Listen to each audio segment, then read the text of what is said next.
Halo Sobat Teta Sultan, kembali kita berjumpa di podcast Teta Sultan. Kali ini akan saya pandu, saya Bonifasius Briantoni. Dan di samping saya ada Bapak Kuku Setiawan. Selamat pagi Bapak. Selamat pagi Mas Boni. Bagaimana Pak kabarnya awal tahun ini Pak? Puji Tuhan sehat dan semoga semangat. Ya, pasti harus semangat Pak. Oke, podcast Teta Sultan kita kali ini akan membahas tentang laporan keuangan yang berkualitas. Nah, bagaimana Pak? Laporan keuangan itu dulu. Laporan keuangan sebenarnya apa sih Pak? Ya, tapi sebelum saya menjawab, perkenankan saya untuk menyapa Sobat Teta Sultan. Semoga di tahun 2022 ini kita akan diberikan kekuatan dan kesehatan, dan kita dapat menutup dengan laporan keuangan yang baik. Amin, amin, amin. Nah, menjawab persoalan laporan keuangan Mas Boni, ini sebenarnya bisa dikatakan tidak bisa berdiri sendiri. Laporan itu tidak akan muncul dengan sendirinya. Artinya ada rangkaian. Kalau kita berbicara terkait dengan anggaran pendapatan belanja negara, maka kita akan ketemu yang namanya perencanaan. Betul. Di mana di sana ada rencana-rencana kegiatan. Kemudian pada tahap pelaksanaan, di mana kita semua melaksanakan apa yang sudah direncanakan, dan yang terakhir adalah melaporkan atau mempertanggungjawabkan. Nah, laporan di sini tentunya harus menggambarkan seluruh kegiatan atau aktivitas pemerintah yang sudah dilaksanakan. Oke. Selanjutnya yang berkualitas, Pak. Nah, untuk laporan yang berkualitas tentunya laporan keuangan itu menggambarkan seluruh transaksi atau aktivitas pemerintah tadi, dan dipastikan bahwa apa yang dicatat sesuai dengan dokumennya. Harus sesuai dengan dokumennya. Iya, jangan sampai apa yang dilaporkan tidak sesuai dengan apa yang dilaksanakan. Oke. Terus sekarang ini Pak, kan kita sebagai Kanwil ya, kita kan sebagai koordinator namanya UAPPAW. Iya. Unit Akuntansi Pembantu Pengguna Wilayah. Betul. Ya. Nah, itu kaitannya apa Pak dengan laporan keuangan yang berkualitas Pak? Iya. Dari sisi pelaporan, maka penyusun laporan itu sejatinya adalah WAKPA, Unit Akuntansi Kuasa Pengguna Anggaran. Itu Satker itu ya Pak ya? Di Satker. Okay. Kalau yang sering kita katakan itu adalah Satker. Oh. Okay. Nah, Satker berkewajiban menyusun laporan keuangan. Dasarnya apa? Dasarnya dokumen-dokumen belanja dan penerimaan. Kan tidak hanya sisi belanja ya, ada juga penerimaannya. Maka apa yang dicatat harus sesuai dengan dokumen sumbernya. Oke. Nah, Direktorat Jenderal Perbendaharaan sebenarnya kan sudah punya aplikasi yang bagus itu Pak ya. Yeah. Namanya kalau nggak salah e-Rekon LK.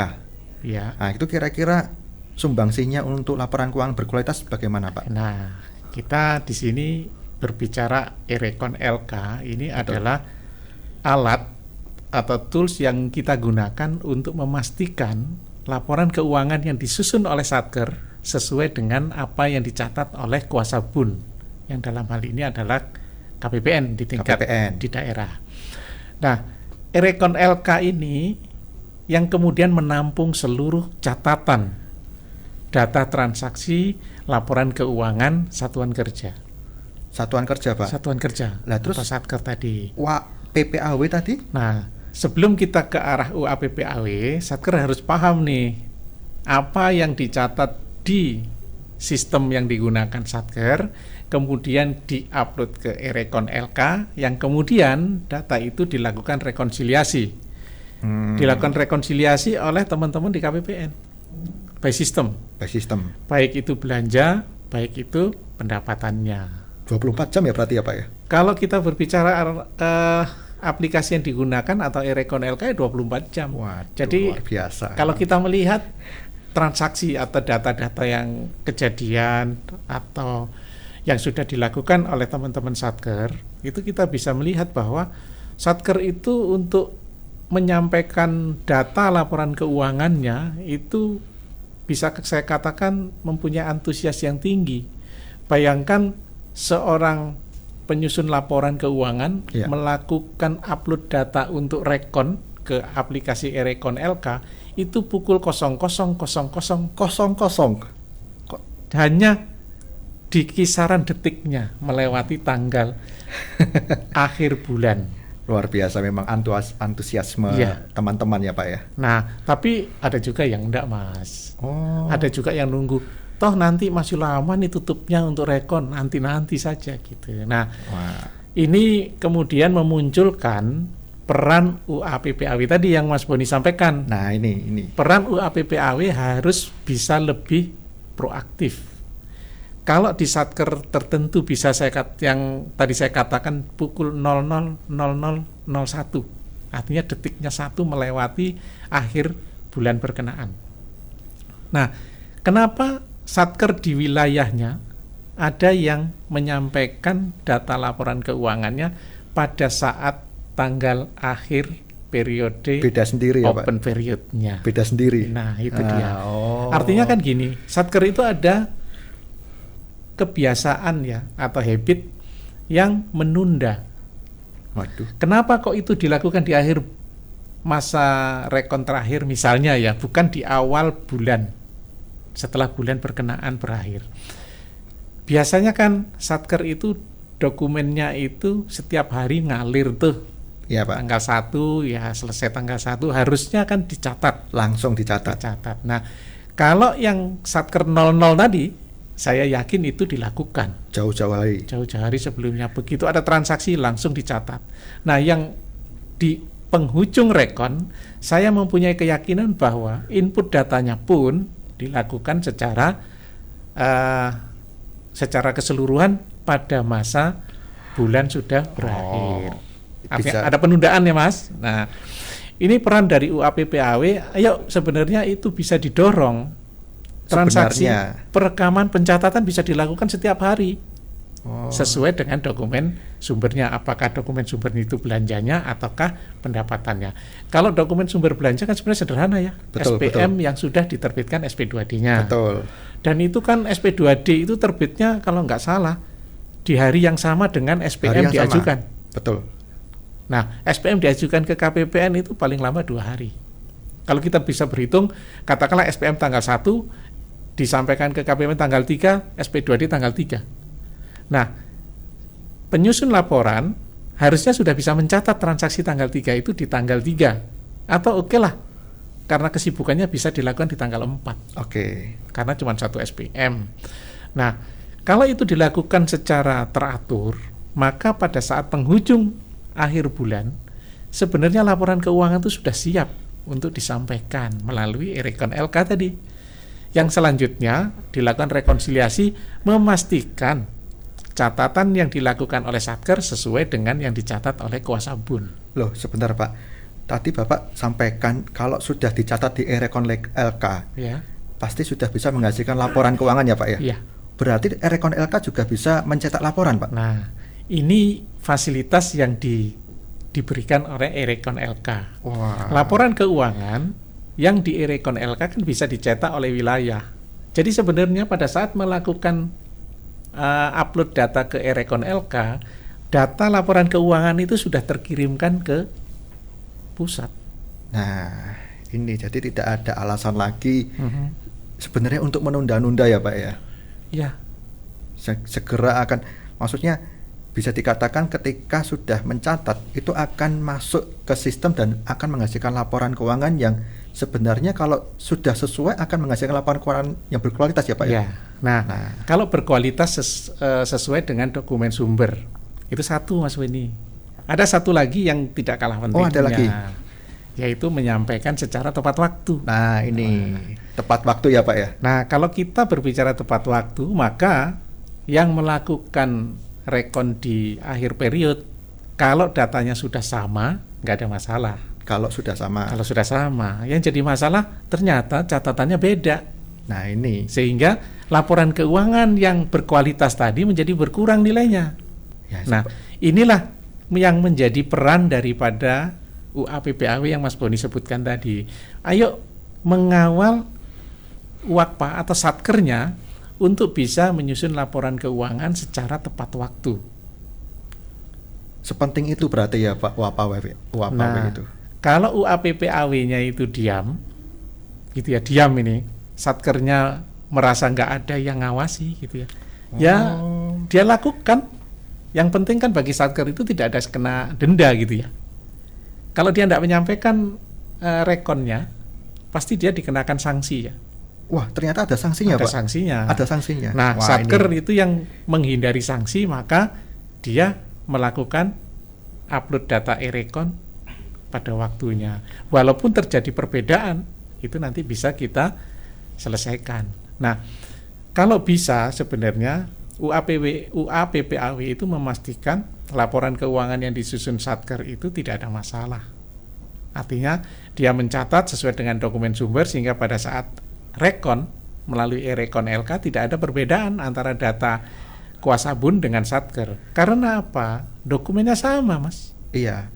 Ya, berarti kan? Itu pun kalau misalkan ada kesalahan, seharusnya kalau misalkan di-upload di awal-awal ada waktu untuk perbaikannya, Ya, Pak ya. masih ada waktu dan masih ada ruang untuk mencari mana yang benar. Dan pasti akan menghasilkan laporan keuangan yang tepat dan berkualitas tadi, Pak ya. Wah, itu dia. Ternyata memang kuncinya di e-rekon, Bapak Ibu sekalian. Terus kira-kira, Pak, di awal tahun ini apa yang harus diperhatikan, Pak? Laporan keuangannya apakah harus disusun tanggal berapa atau memang harus ada kebutuhan khusus yang harus diperhatikan? Ya, sebelum kita berbicara pada batas-batas waktu tadi ya. Oke. Nah, kita harus melihat juga bahwa di e-rekon LK, bagi teman-teman UAPPAW nih khususnya, di e-rekon LK itu memberikan gambaran yang utuh dan detail. Contohnya gini, ada transaksi TKTM yang kita kenal, transfer keluar dan transfer masuk. Oh, ada juga di situ ya, Pak? Ya, itu bisa dilihat oleh UAPPAW-nya bahwa satker di bawahnya itu ada yang tidak balance dalam mencatat transfer keluar dan transfer masuk. Kemudian kalau ada satker yang coba-coba nih, coba-coba itu melakukan jurnal. Melakukan jurnal. Supaya apa? Laporan keuangannya kelihatan cantik. Begitu dia melakukan jurnal yang seharusnya dilakukan secara sistem, gitu ya. Pada saatnya nanti sistem mencatat, jurnal itu akan kelihatan. Itulah yang kemudian ada jurnal yang tidak sesuai. Kemudian ada juga saldo tidak normal. Kemudian ada juga pagu minus. Banyak hal yang bisa dilihat di e-rekon LK. Dan itu semua yang akan menentukan kualitas laporan keuangan. Yang pada akhirnya adalah kualitas laporan keuangan kementerian lembaga, Mas. Berarti memang di e-rekon LK itu ada komponen-komponen yang memang menentukan laporan tersebut berkualitas atau tidak ya, Pak? Iya. Memang ada. Ada catatan-catatannya. Jadi teman-teman UAPPAW tidak hanya sekedar melihat progres rekon yang dilakukan, tetapi perlu untuk melihat catatan-catatan yang harus disesuaikan. Perlu untuk memantau apakah ada catatan yang ada atau tidak gitu. Begitu. Selanjutnya, Pak, kira-kira lah selain itu apa yang harus diperhatikan lagi, Pak? Nah, yang terakhir nih, Mas Boni, terkait dengan ketepatan waktu. Ketepatan waktu. Oke, nah, ini sudah masuk. diatur nih untuk ketepatan waktu itu di dalam penyampaian rekon LK penyampaian laporan keuangan ya di tingkat satker itu tanggal 25 Januari untuk laporan keuangan WAKPA. Ya, jadi teman-teman UAPPAW harus bisa mengawal tanggal 25 sukses laporan keuangan itu terbentuk dengan cara yang baik dan memberikan kualitas yang tinggi. Berarti sebelumnya sudah bisa disiapkan ya dokumen-dokumennya disiapkan dikawal upload. Kalau UAPPAW itu dikawal, ngawalnya itu di e-rekon LK aja. Sudah cukup. Kemudian untuk UAPPAW sendiri laporan keuangan batas akhirnya 7 Februari. Batas akhir itu Sobat Tita Sultan itu bukan harga mati, tapi bisa ditawar, Mas Boni. Oh? Ya, kalau kita menawar, misalnya kita beli cabai nih ibu-ibu, harga sekilo berapa? 10.000, ditawarnya jadi berapa tuh? 9.000 kan? Nah, kalau ini tadi tanggal 25 Januari ditawar boleh, jadi tanggal 24. Bukan Tawar. tanggal 26. Kalau Jangan. itu bukan nawar namanya. Bukan nawar itu. Ya. Oh iya. Demikian Mas Boni. Oke, luar biasa sekali ya Pak pembahasan kita kali ini. Terima kasih Mas. Oke, sebelum kita mengakhiri podcast Teta Sultan kita kali ini, silakan Pak Kukuh untuk menyampaikan closing statement-nya. Baik, terima kasih Mas Boni, Sobat Teta Sultan yang berbahagia di kesempatan yang baik ini. Saya ingin mengingatkan kembali saja bahwa laporan keuangan itu setidaknya disusun secara akurat dan disampaikan secara tepat waktu supaya mempunyai manfaat yang tinggi. Demikian Mas Boni dari saya. Oke, terima kasih Pak Terima Kukuh. kasih. Oke, semoga apa yang disampaikan di Teta Sultan ini bermanfaat untuk kita semua, dan nantikan episode podcast Teta Sultan selanjutnya. Terima kasih.